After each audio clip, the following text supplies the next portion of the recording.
नागपूरच्या गोधणी परिसरात गॅस गळती. जलशुद्धीकरण केंद्राजवळ गॅस गळतीची घटना. 200 मीटरचा परिसर केला रिकामा. एनडीआरएफचं पथक घटनास्थळी दाखल.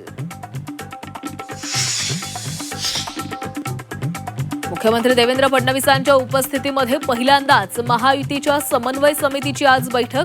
महायुतीचे सर्व नेते आमदार राहणार उपस्थित. बैठकीनंतर स्नेहभोजनाचं आयोजन.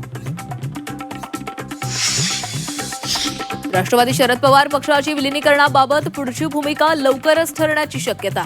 शरद पवारांनी 29 ऑगस्टला बोलावली कोअर कमिटीची बैठक. पक्षाची पुढील भूमिका आणि विलिनीकरणाची शक्यता यावर बैठकीमध्ये चर्चा होण्याची शक्यता. एकनाथ शिंदेंच्या चाकण दौऱ्यावेळी ठाकरेंच्या आमदाराची उपस्थिती. आमदार बाबाजी काळेंच्या उपस्थितीमुळे अनेकांच्या भुवया उंचावल्या. काळेंची महायुतीमधील मंत्र्यांसोबत जवळीक वाढल्याची चर्चा. 29 ऑगस्टच्या आंदोलनासाठी जरांगेंची तयारी. 123 गावांमधील मराठा बांधवांशी संवाद. तर मराठा क्रांती मोर्चाच्या समन्वयकांकडून आझाद मैदानामध्ये पाहणी.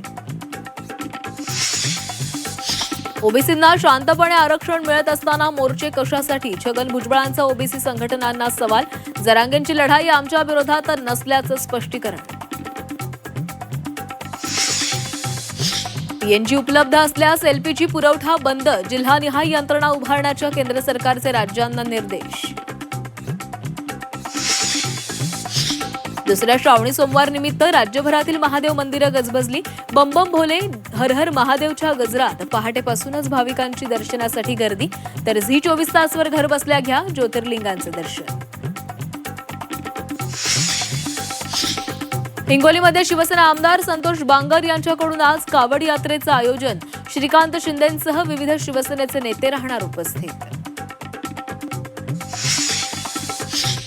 पाकिस्तानचे माजी कर्णधार इम्रान खान यांच्यासाठी 22 माजी कर्णधार एकवटले. पाकिस्तानच्या पंतप्रधानांना पत्र लिहून सर्वोच्च न्यायालयाच्या आदेशाची करून दिली आठवण. कपिल, सुनील गावस्कर, वेंगसकरांचाही समावेश.